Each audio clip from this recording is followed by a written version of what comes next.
And a minute. Araw yan. Siyempre, opportunity. Yeah, totoo. At least madadagdag na lang sa resume. Hi, everyone. Thank you for joining the session today. Just to start off, we're going to have everyone muted just so the presentation goes much smoother. But if you do have any questions, please feel to raise your hand and unmute yourself and then have a conversation, or just go up in the chat and then write down your answer or question. Before we get started, we're just hoping in the chat if everyone can let us know what you're hoping to learn from today's session.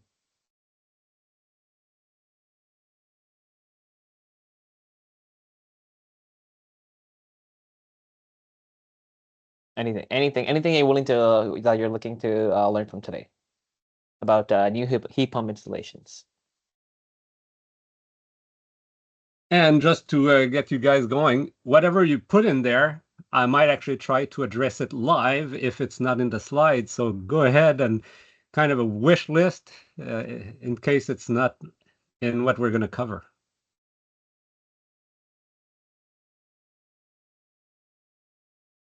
So we have one. What key parameters need to be monitored on a regular basis for heat pump? See, that's not in the slides. I will make sure to address that.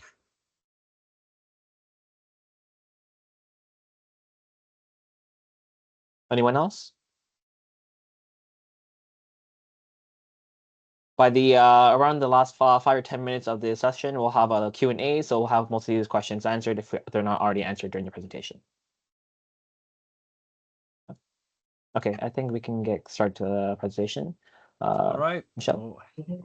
Check the chat one last time. Nope, there's no other messages. So welcome everybody. Good afternoon. My name is Michel Parent. I'll be presenting the session today. And like Terasan said, if you have any questions, raise your hand, open your mic, chime in. It's more than welcome. If we have a discussion, it's even better than just me talking for 50 minutes in a row. So don't be shy. Ask any question you have regarding heat pumps. So the topic for the day, which I'm not going to say is incorrect, it's called the importance of operator training in new heat pump installations. The way we're going to proceed to cover that topic is not me showing you a slide on why you should get training. What I'm going to do is go through, a little background on heat pumps, just in case there's people really new to the topic. So for most of you, this will be well known. But we're going to go through some of the type of heat pumps. And while we cover that, I'm going to highlight where I see a lot of lack in training of operator, which results in the heat pump or the heat pump system being degraded in terms of performance and sometimes basically not even working. So that's how we're going to proceed. And that's why in the chat where it mentioned what should we monitor, well, I'll address that at the same time in the sense, what do you need to monitor to be able to maintain your performance of your heat pump system? It is closely related to having proper training for the people operating your heat pump system, because they're often the one that will be doing that monitoring of the point. So we're going to discuss that. So as the agenda says, with some fundamental stuff, I'm going to try not to spend too much time on there. And then the different type of heat pump. We're going to talk about installation and commissioning, where training actually plays a big role, which is often the missing link in proper commissioning, where people just get thrown the documentation without necessarily the proper training. And quickly, the maintenance checklist, but it's pretty standard, so we're not going to spend too much time on there. Q&A, as I said, during the session, don't wait until the end. Ask your questions as we go through. There's the objectives, give you obviously a good idea of why you should get proper training for your operator for the different system, the points that should be highlighted for the operators, and like we said, a good idea of what should be done in terms of commissioning. And it's quite important for IESO to get your feedback. So please, if you can, if you can complete the survey that will be sent to you, I believe through email. I can get corrected there if I'm wrong, but that's correct. Huh? So that would be much appreciated. So very quickly, I know. Michelle, we Yes. have a question from Yes, go ahead. Daniel. Yeah. Are we receiving a copy of those slides? Yeah, I can answer that. Yeah, the slides will be posted on our Saving Our Energy website sometime this week. So All you can right. check it Okay. there. Thank, Yeah. Great. No worries. Thank you. And is there a recording too, in case there's stuff that Yeah. we cover that's not in material? Yeah, they'll be posted as well, and then provide you with all the links too at the end of the session. All Or right, to that's access them. great. That's great. So for the few of you who may not obviously be familiar with heat pump, a heat pump is basically an air conditioner. So let's not spend too much time. It's an air conditioner that can work in reverse, where you basically air condition the outside, or you air condition, or I should say water condition, a water loop. So it's basically what a heat pump does. It takes energy at a low temperature, either from the air or from a water source that can be the ground or any other kind of water loop. The compressor boosts that energy, sends it to the condenser, just like your AC, and rejects that heat to the inside when it's in heat pump mode or in heating mode.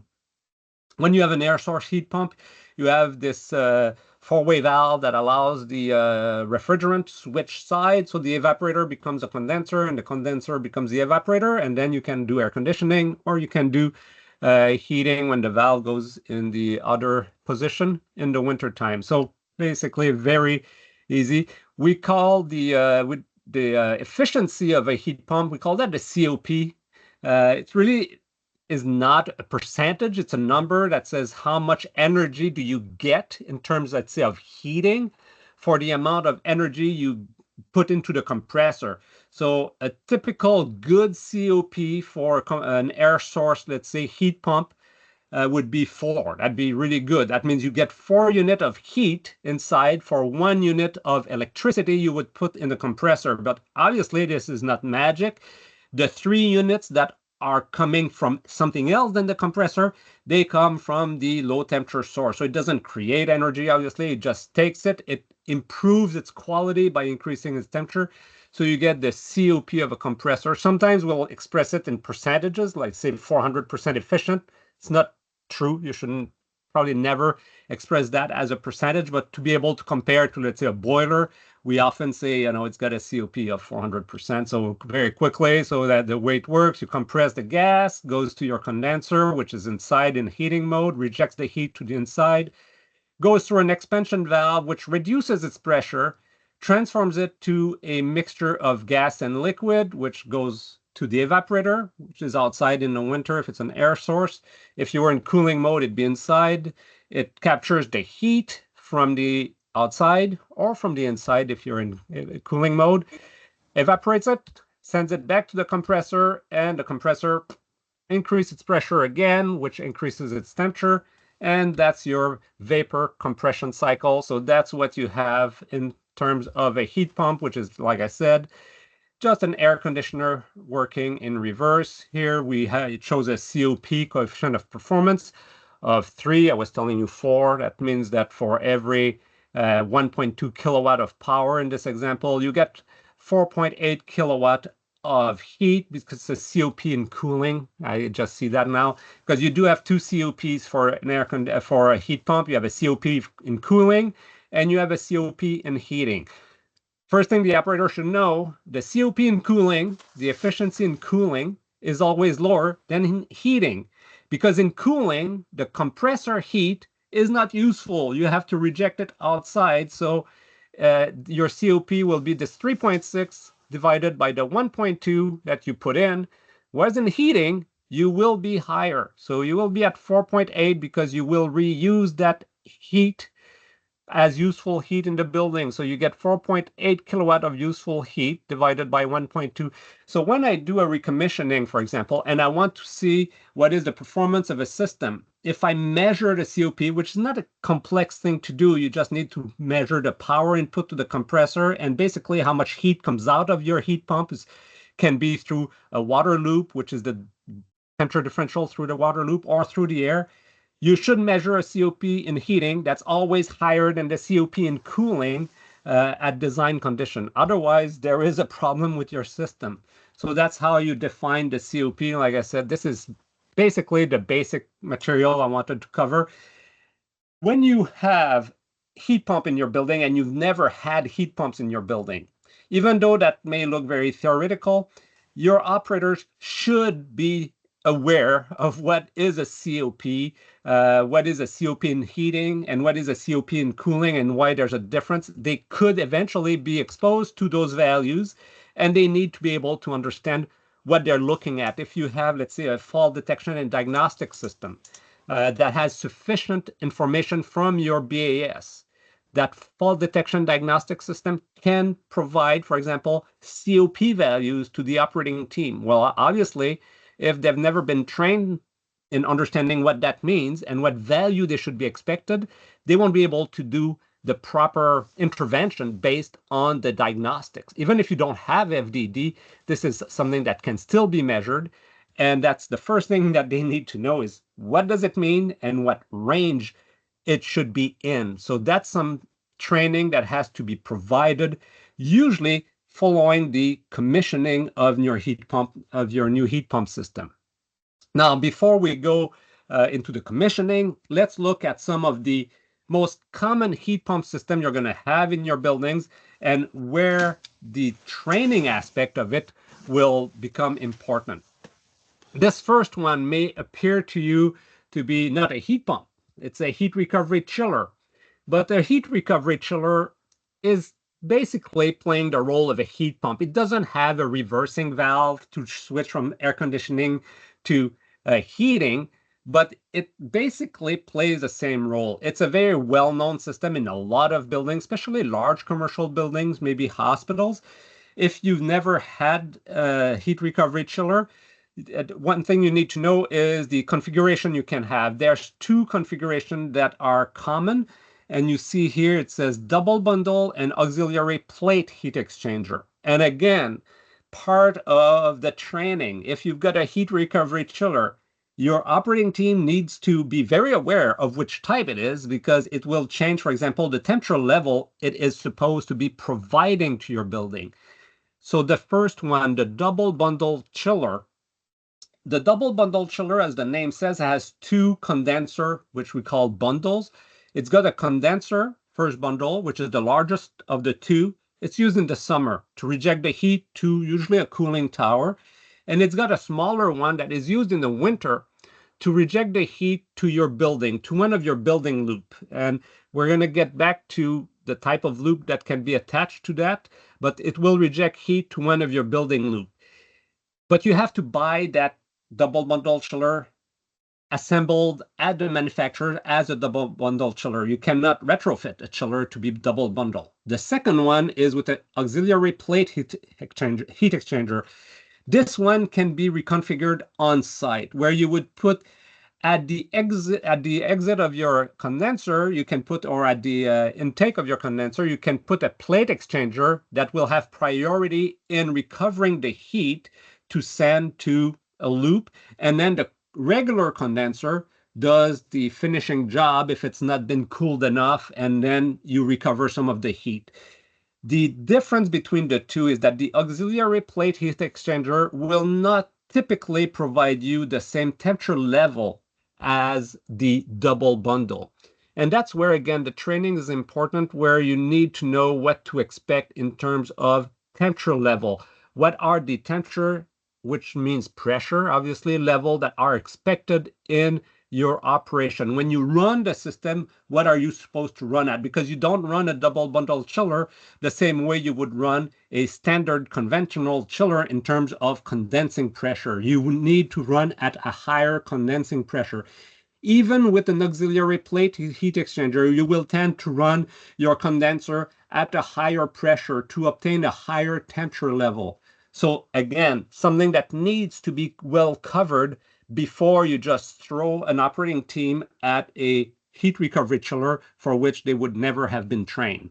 Give you an idea, a double bundle chiller will provide you temperature all the way up to about, and that I'm probably pushing it here, 130, maybe 140 maximum. And as you go up in pressure, you will use more and more electricity, so your COP of your system will go down.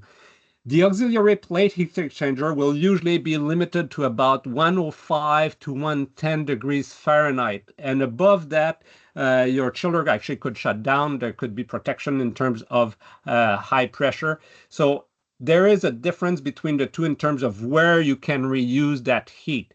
And again, in terms of training, when you have a heat recovery chiller, it's not just the capacity that's important, it's the temperature level. You have to target the loops that are the coldest possible in your building in terms of heating loops. So usually you try to prioritize your reheat loops when you have reheat coils, because those are usually low temperature loops that can run with 110, 120 degrees Fahrenheit water and not create comfort issues. So, and the same thing for air handling unit loops. If you've got a loop that's dedicated to air handling units, right now, maybe they are fed with a boiler at 180. But air handling units usually do not require that much of a temperature level. They can get away with 110, 120 because they typically heat the air, sometimes no more than 18 to 20 degrees Celsius, like in a VAV system, sometimes a little warmer if you've got a single zone system. So you try to prioritize that. And that's actually a discussion you have to have with your team before selecting a heat pump. So you should involve your operating team so that they are aware of what you try to do. They may be aware of limitation of some of your loops, saying, hey, this loop I know cannot go below 140. So that input is very useful. So when we talk about training, there's also that aspect of always getting your operating involved in selecting the type of heat pump or heat recovery system you will use, because they may have insight that the designer may actually have missed because he's not as familiar with the day-to-day operation of your building.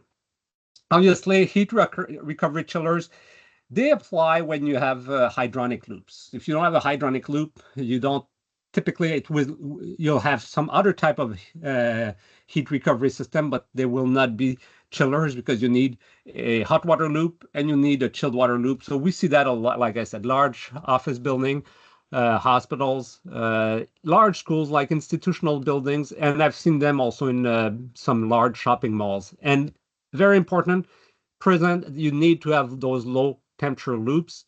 The pros and cons of heat recovery chiller.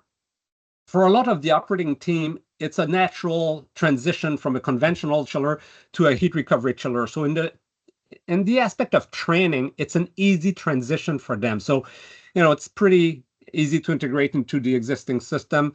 The downside of the heat recovery chiller, again, you're limited in temperature. You cannot replace your conventional boiler that supplies 180 with a standard heat recovery chiller. Even a double bundle will not be able to do that. And when it gets to using that system for cooling only operation, you say, oh, in the summer, you will often lose a little bit of performance compared to a very high efficiency non-double bundle chiller. If you were to select a magnetic bearing chiller, would probably give you better performance, but it would not typically be a double bundle. I don't think I know any double bundle chillers, and I could be wrong on that one, that are also magnetic bearing. So you can lose a little bit on the cooling side in terms of performance. Now, let's say you want to go higher up in temperature. Then what you can do is have cascade system. Now, the training step for the operating team is significant compared to going to a double bundle chiller. And here I would say it is very important to have really good training, because you're going to have a system that they have never encountered before, almost guaranteed. There's just a few of those systems that I've seen. So you've got your standard chiller that provides cooling, let's say year-round, always cooling. And then you need to go up in temperature level. You will put a second chiller, which will be basically a high temperature heat pump that will take that condenser water that's pretty hot, but will bring it up to a temperature that is actually warmer than what is even showed here. 120 you can achieve without a cascade. I'd say this should be more like in the 160 degree range or so, where you would actually have a cascade heat pump. So this system is quite expensive. So it's really, if you need that high temperature, you want to really decarbonize the building and get rid of your gas-fired heating system, and you need that temperature level, you will go to a cascade system. And the training aspect is extremely important because you will be way more complex in terms of operating the system, making sure that the second heat pump does not trip on high pressure. So the tolerance are much smaller. The other thing about those two systems, both the one we saw here and this one, in the training aspect, you have to make sure the operating team understands that free cooling, air side free cooling, even water side free cooling, is likely going to be banned in the building because you want to keep all of the cooling load available to your chiller system so that it provides as much heat as possible.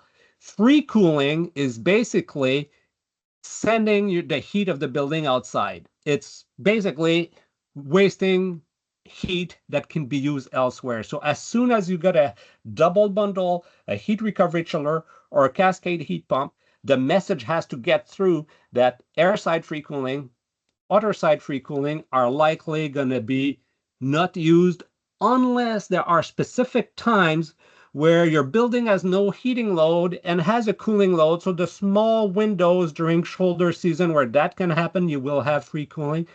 So you got to make sure that this is well understood so that no operating team goes in and changes the way the free cooling is being used because they say, hey, we're wasting because we're not using free cooling. So very significant training aspect to cover as soon as you've got heat recovery chillers like that. So the cascade systems the applications are very similar.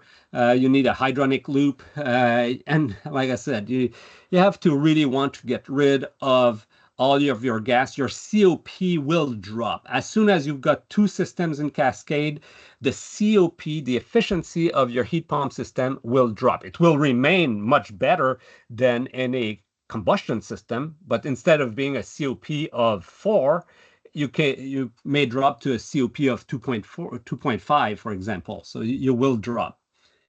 The other one that the other type of heat pumps, and this is a true heat pump compared to the one we just saw before, it's a central air source hydronic heat pump. So this heat pump uses air as its source. It's not using the building heat as its source. The previous heat pumps basically use the building heat rejection as its heat source. That's why we don't want to use free cooling. This one uses the air. So obviously, as it gets colder, the performance of the system will drop. And the COP of the system will drop, as will the capacity of the system. But it can be used to replace some boilers, and it will provide you temperature, again, in a lower temperature range than a boiler. So it will unlikely meet your entire building load. And I told you I would always come back to the training aspect. So this system will be combined with a supplemental heating system, typically the existing boiler system. So it's really it's a hybrid system that you will have 99% of the time with this system, unless your building has really low heating demand and that demand can be met with a low temperature hot water delivery, like in the 40 degrees to 60 degree range, as we see in the little table that's shown on the slide. So the key aspect is to make sure that this system has priority in operation. When you have this system, it cannot turn off unless it can no longer meet the demand. And you have to track that. We're talking about what needs to be tracked. Well, you need to track that. You need to make sure this system doesn't get kicked out before it can no longer meet the demand. And then the supplemental heat can come in. You can actually run both of them in parallel, where you would be able to run the heat pump as primary, and then the boiler would boost it, as long as your return is cold enough for the heat pump to keep being functional and operational while the boiler is running. There is a point where your boiler if you need, 80 degrees supply, your return may come back at 70 degrees or 65 degrees. It's going to be too hot for the heat pump, and then it's going to kick out. So there's a lot of operating aspects with those systems that need to be very clearly explained. It cannot just be, well, we're going to program it and we're going to trust the BAS to do its job.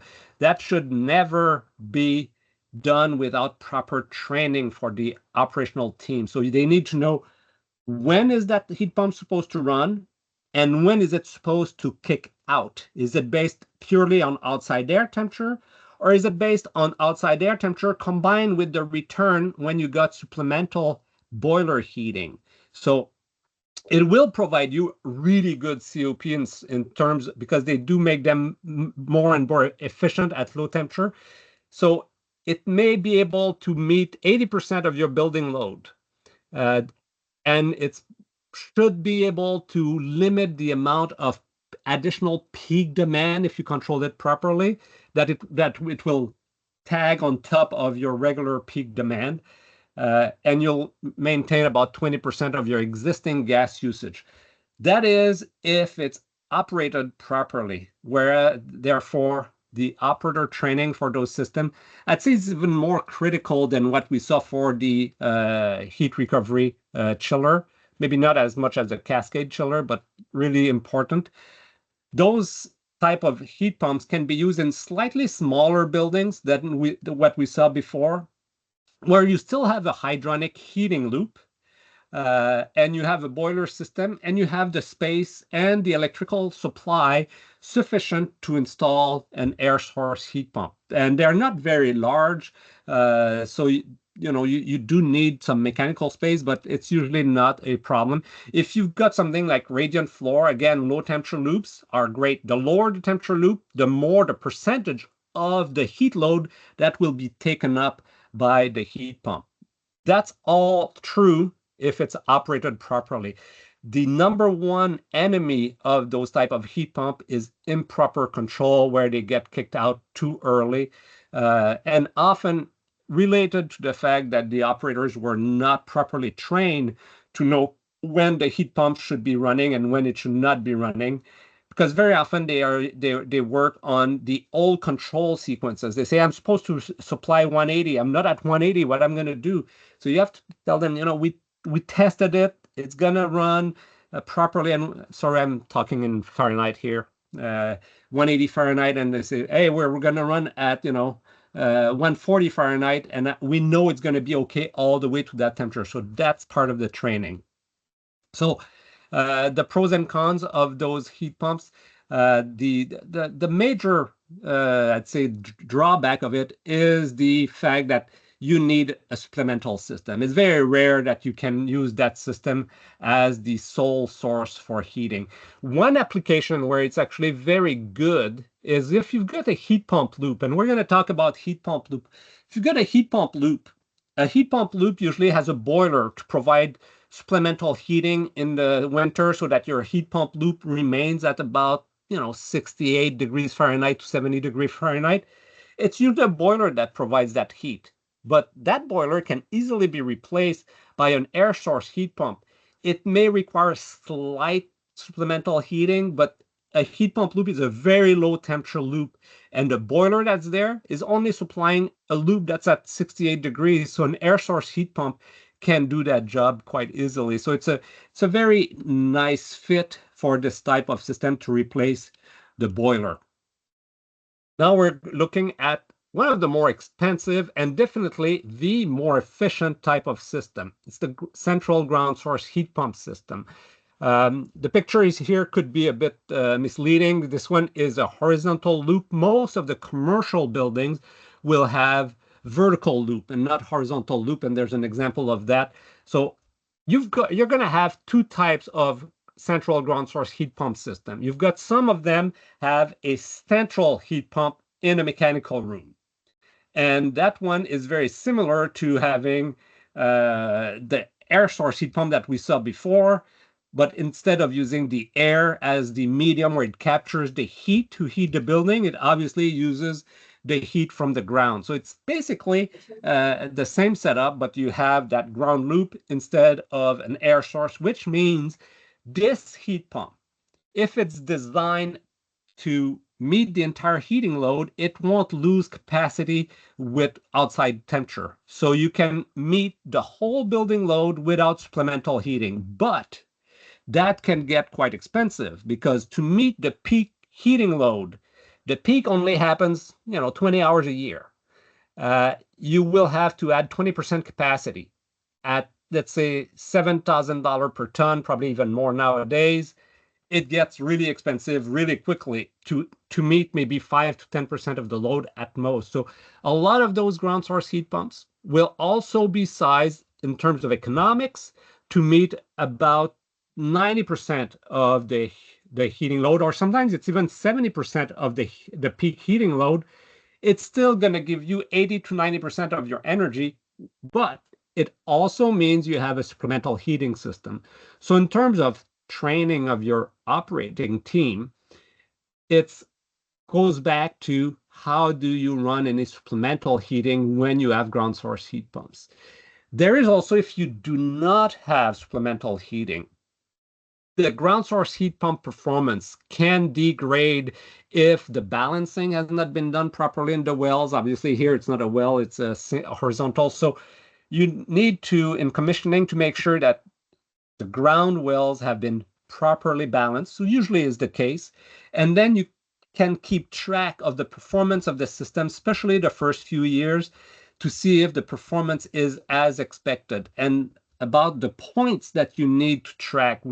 If you got a central heat pump, what you're going to track is always the water coming in and out of the wells, because if they start coming back too cold from the ground well, you may have freeze-ups around the well because you've got an unbalanced load. So you are using too much heat. So you're pulling heat from the ground all the time, and you end up freezing around your vertical wells. And that can be detected by properly trending. And again, that goes back to training of the operator. You try to train your operator to be able to see, hey, we're having a performance issue. And you say, well, what can we do about this? Goes back to, let's say, free cooling. When you've got a ground source heat pump, if your load is very unbalanced, you need to use as much cooling from the ground as possible, because cooling from the ground really means rejecting heat into the ground. So you reload your ground heat exchanger. So those are all aspects that need to be covered. Do you have a balanced load? If you don't have a very well-balanced load, and depending on the type of ground you have, you may need to forego outside air free cooling or any type of free cooling to be able to manage the load into your well. So those are all aspects of ground source heat pump system that need to be addressed during training of your operating team. And obviously, in this case, also through the CX, the commissioning of your system. And what we see here is more what we commonly see in commercial building, where you've got the vertical well. And like I said, you need to trend the temperature coming in and out of those loops. And if you see that it keeps degrading in terms of return temperature from 1 year to another, or even during 1 year, you may need to change the way you operate your cooling to try to reload as much as you can your heat loops. Usually that should be addressed during commissioning and during design, which is also part of commissioning, but you never know. You still need to make sure your operating team is aware of that. The pros of ground source heat pump. Number one pro is it's probably the most efficient system you can have. The number one downside is also probably the most expensive system you can have. So again, there's a give and take. You can minimize the cost by reducing the size. That's usually what is done, which means having some supplemental heating, but you will still meet a majority of your load. But as soon as you got supplemental heating, you have this potential trap of using the supplemental heat too much, which would end up degrading and sometimes significantly your heat pump system. I've seen one ground source heat pump system in a fairly small building that was actually not being used almost at all. All of the heat was being provided by the supplemental heating. And you could say, well, how come that did not go, that went unnoticed? Well, it's a question of operator training. They did not realize what they were supposed to check in terms of heat pumps, and it was pretty basic. You have to make sure that the compressor has some run hours on it, and in this case, it had basically none. So that was for central heat pump system, and now we're going to talk about still ground source heat pump, but instead of being centralized, it's distributed system. The ground source heat pump can be connected to a bunch of heat pumps. Sorry, I jumped to this slide, that are everywhere in the building. There's a lot of buildings in Ontario that use this system, especially mid-size office building will have that. Sometimes larger buildings, but you're going to have water source heat pumps everywhere in the building. They're usually in the ceiling space, and they're all linked through a water loop, which is connected to a cooling tower and a boiler. Like I said, that boiler can be replaced by an air source heat pump because this loop is a low temperature loop. So it's well suited for an air source heat pump, but when it gets really, really cold outside, you may need supplemental heating. Sometimes you can get away because it's such a low temperature loop without it. But this boiler, sorry, the boiler is green. I was circling on my screen the wrong one. So this boiler can be replaced by an air source heat pump or can be replaced by a ground heat exchanger. Same thing as we saw before. So instead of having a boiler, you go straight to the ground through a bunch of wells like we saw here, and it will maintain your water loop. Now, you probably, rightfully so, think it's not going to be hot enough, and you're right. A typical water loop heat pump has a loop temperature right here of about 70 degrees Fahrenheit, and again, sorry about the Fahrenheit, in the winter. If you change this to a ground source heat pump, let's say you have an existing building, say, hey, I'm going ground source, I've already got water loop heat pump. This loop will now be maintained at around 30 to 34 degrees Fahrenheit in the winter.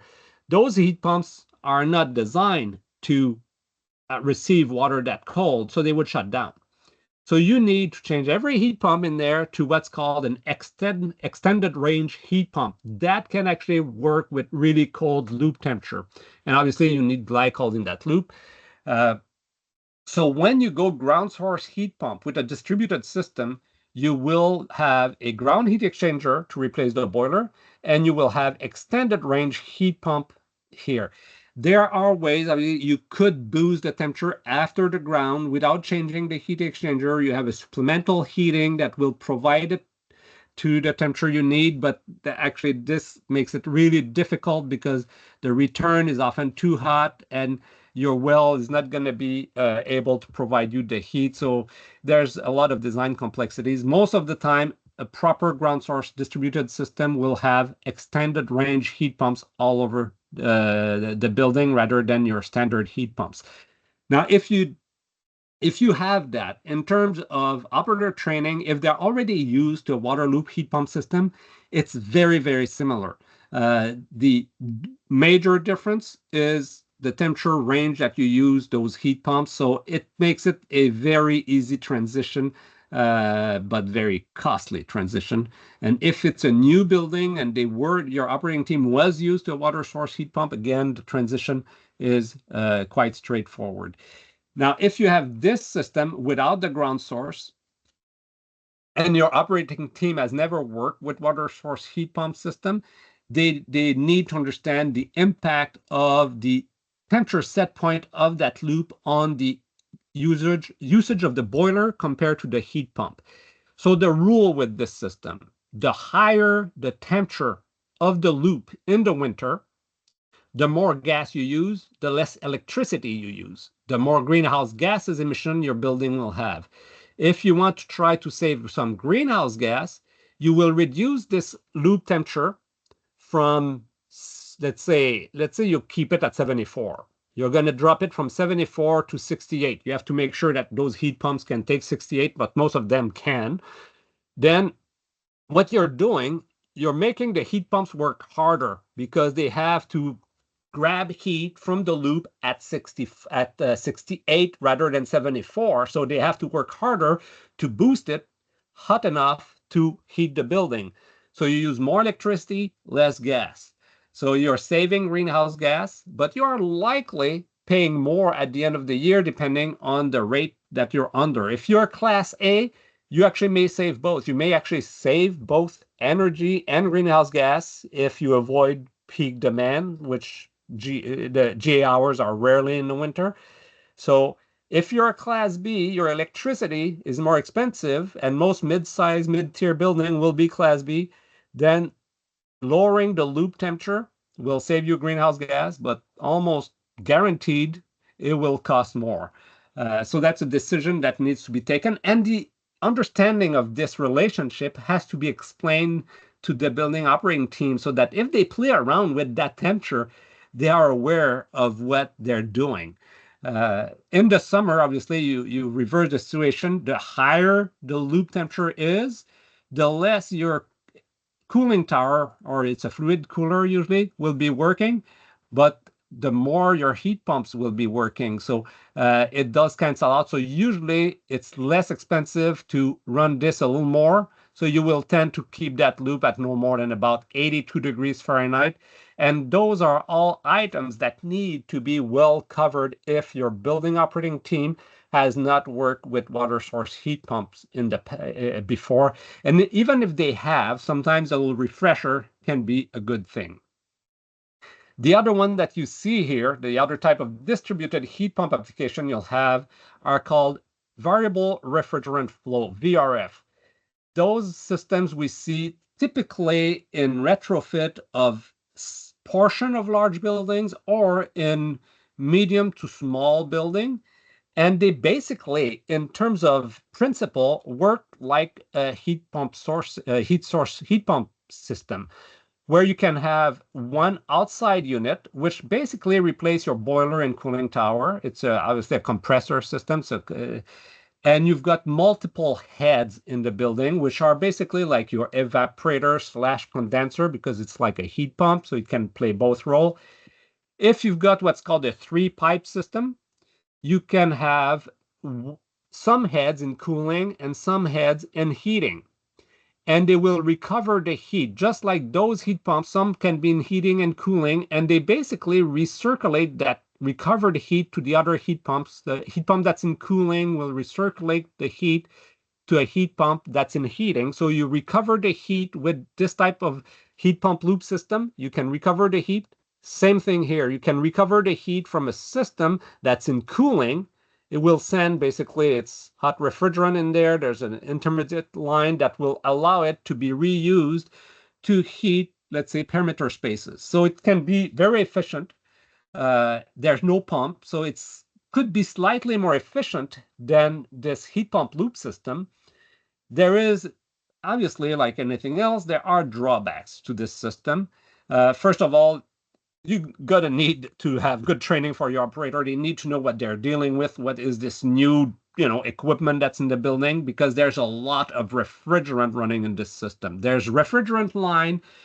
Instead of water line going from one heat pump to another heat pump, it's basically a refrigerant line running all over the building.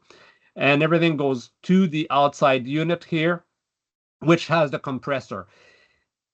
The operator has very limited interaction he can do with a VRF system. It's basically a package system. It's programmed by the manufacturer. It's all OEM.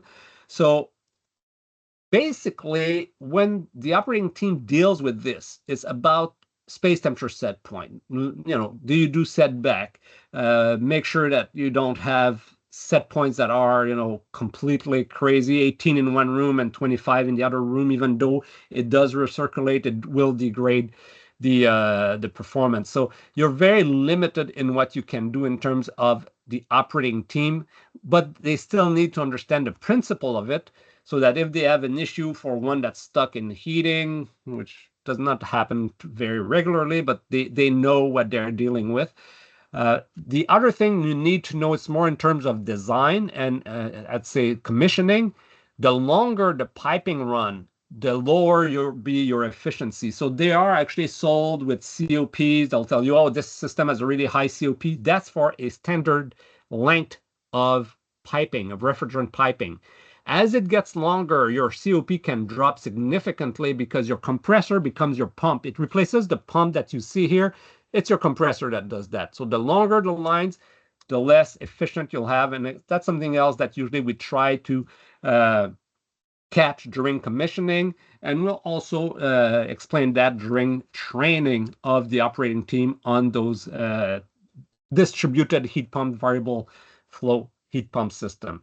So pros and cons, you can have the slide, so I'll let you read that. Like I said, VRF, I'm always of two minds. It can be very efficient, but you end up with a lot of refrigerant and you have very limited ways of interacting with the systems in terms of optimizing its control. The next one we're going to see, one that a lot of you probably have seen, is air-to-air heat pumps that are in rooftop units. And Enbridge has programs to subsidies to pay for a hybrid system where you'll have gas and heat pump. It's very similar to the other air source heat pump we saw. It does lose performance and capacity with outside temperature, as you see in the graph here. In terms of your operating team, it's basically the same thing. They need to understand when it switches over from one to another. Does it ever have combined operation, which is really, really rare in terms of those air source rooftop units heat pumps? And if you want to get the most of it, and it will impact the training of your operating team, is you should not just switch based on an outdoor temperature. You should look also at your building peak demand. And that's true for actually all of the heat pumps I've covered up to now.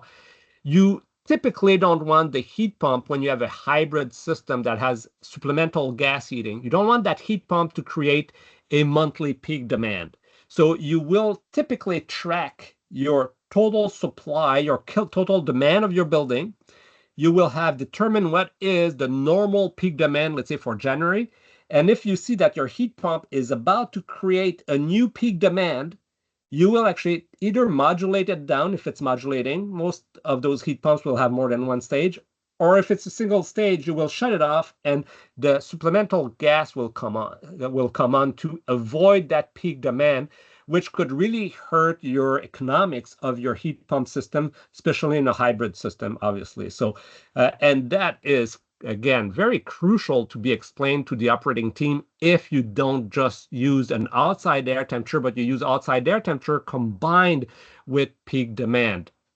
And I would always say, if you can, in your budget, allow for tracking the peak demand and controlling based on peak demand, it will be well worth your investment. And it will be well worth training your team to properly understand how it's supposed to run to get the most of it. So because, if you avoid that 1 hour peak, costs very little in terms of supplemental, but you can avoid a significant dollar penalty from that peak demand.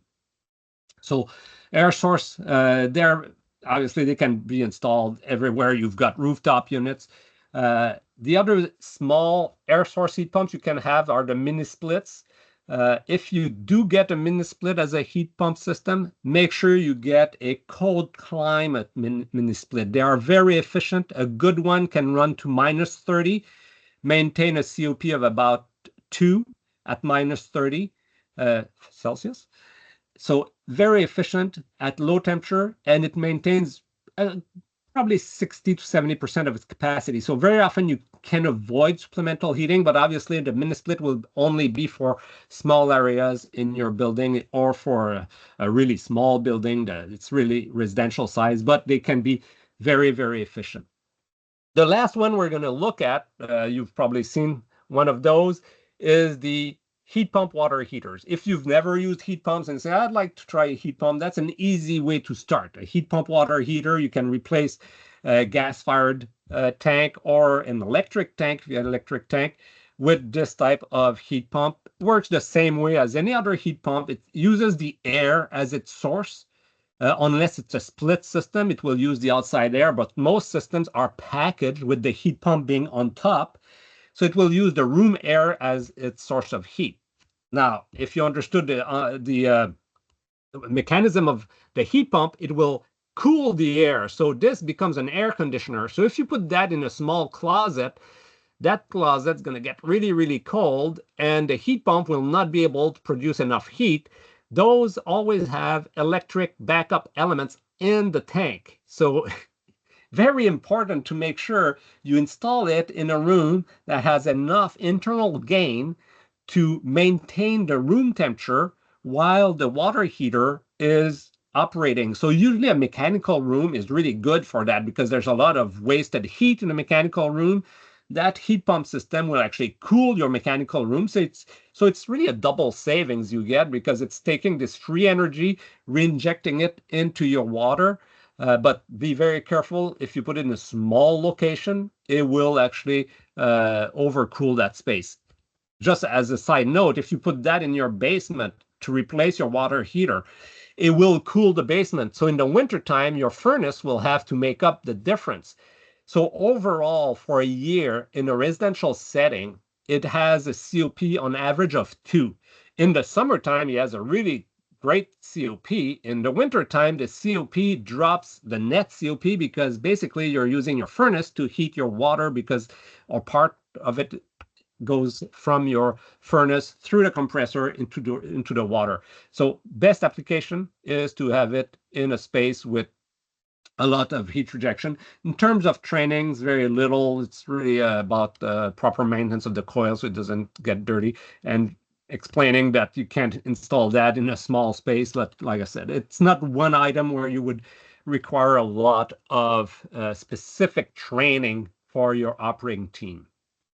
Now, all of those systems we've seen, they are very efficient in theory. In practice, a lot of it will be dependent on how properly commissioned and designed it will be, because the more efficient the systems you have, the more likely it is for its performance to degrade for, I'd say, subtle reason. For those of you who may have in their portfolio a LEED building, as a rule, a LEED building can be very efficient, but many, many times we see a LEED building performing well below its expected performance because of the complexity of the system. Same thing with the heat pumps.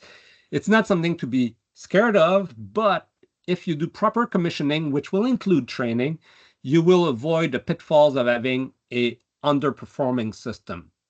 So you should basically follow the proper commissioning steps. So there are typically 4 steps in the commissioning project, which should start at design. We're talking about the ground source heat pump before, where if the wells are too small, they may freeze, they might become big icicle. That should be caught at design. So when you do commissioning, you start by looking at what is being proposed to you at design. You have the project requirement, which is basically your RFP. You have the basis of design, which is basically the proposal you accepted. But before you accept the BOD, the basis of design, your commissioning provider should, with the owner, sit down, go through the requirement, which is your RFP, make sure that everything is matching. Make sure that, if you go ground source heat pump, you've asked that there'd be a balance as much possible, that the well, the ground heat exchanger takes into account the imbalance in your cooling and heating load. Stuff like that has to be captured at design, as well as the temperature level. Make sure that the equipment selected is providing the proper temperature level, that the performance is proposed to you based on the proper temperature level expected, not some design value that can be quite far from your temperature level that you're going to be operating at. So all of that has to be caught at the design phase. When you do this, you can do it in-house if you've got a good technical person to back you up, because that person becomes your independent third party. If you don't have that, you should not rely solely on the contractor as your commissioning provider. You should have an independent third party, which becomes the bad guy and will, have the deficiency list. And during construction, obviously, especially for those more advanced system, all those heat pump. There's need to be inspection during construction, during drilling of wells, so that during balancing, make sure everything's in order, because balancing is even more critical for those heat pumps than it is for even a conventional system. And during acceptance phase, you can actually check the performance of the system. There's what's done during that phase is often what we call functional testing. It's not just checking, I put the switch on and the system turns on. That's not commissioning, that's startup. Commissioning will include performance testing. You will know what the performance is now, so you can repeat that test in a year with your operating team and see if the performance is still the same. So you should have that performance testing during acceptance phase. And usually there's a warranty period because you don't have done all the tests, because sometimes you have to do them in the summer, sometimes in the winter. There's other observations that need to be done at a certain time. So during that period, there will still be deficiencies that will be flagged, and that has to be tracked until everything is resolved, the project or the final payment is not done. And usually at the end of the acceptance phase, there should be formal training, and it should not be just kind of, run of the mill, or sometimes it's not no training at all. It just give you a manual. It should be training that address some of the concern that I raised during the first few slides that we saw today. So that's the commissioning steps, and I cover all that. Make sure that you get some performance testing done, that they are documented so that you can rerun those performance tests yourself later on to check, is my system still performing properly? And like I said, that the training is done with the control sequence, how it's supposed to run, that the principle is understood, so that if you do have to change some of the original control sequence, which always happens, you know what to do, because you will have a good idea of what the consequence of a change will be on your system. I'm not going to read that because we only have a couple of minutes left. I said I was going to leave 10 minutes for questions. I was wrong. So you verify the performance. I mentioned that. There's always an issues log. You make sure that they are resolved. And I have to insist, issues with heat pump system, with those advanced system, are more critical because the performance can be degraded much faster than a conventional heating system like a boiler. In terms of maintenance, there's a quick checklist here, but basically a heat pump is a refrigeration system, as we saw. So your maintenance, your PM program, will basically match what you would do with your refrigeration system that you already have, which includes all your air conditioning system. So cleanliness of filters, cleanliness of strainers, the proper temperature drops, not to have too cold a supply temperature. Those are all listed. You'll have that in the slides. They are very critical because, again, the performance of those systems, just like an air conditioner, is really driven by the difference between evaporating pressure and condensing pressure, which means evaporating temperature and condensing temperature. You try to minimize that, and you try to minimize that through proper maintenance. And there's a checklist here that you will have. And with that, I apologize for not leaving a lot of time for questions. We have 2 minutes, but I can take more, obviously, if there's questions. So is there any questions? Yeah, feel free to speak up for questions or just put them in the chat right now.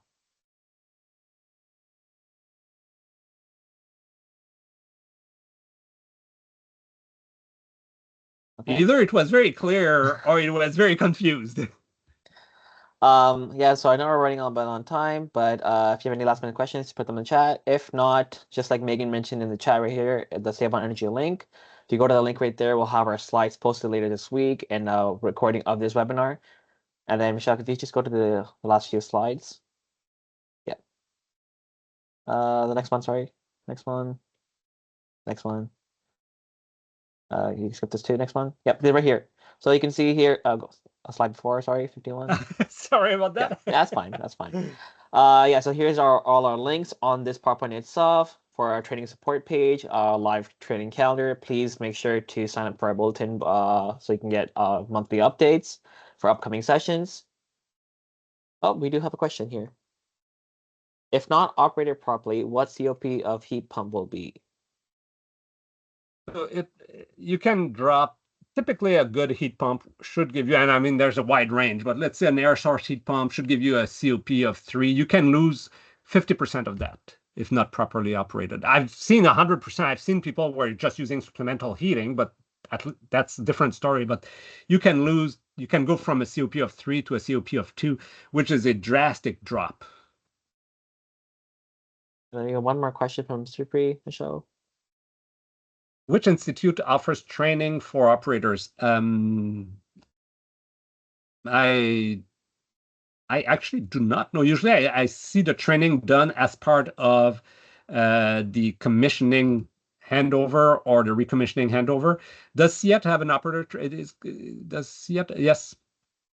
Yes, CIET does have a building operator training. I was just going to suggest as well with large retrofit projects like that, there might be trainings provided by the mechanical supplier, might be trainings provided by the commissioning provider, as Michelle just said. Yes, Victor, you will get a copy of the slide. You'll get a link to the copy of the slide. Any other questions before we wrap it up?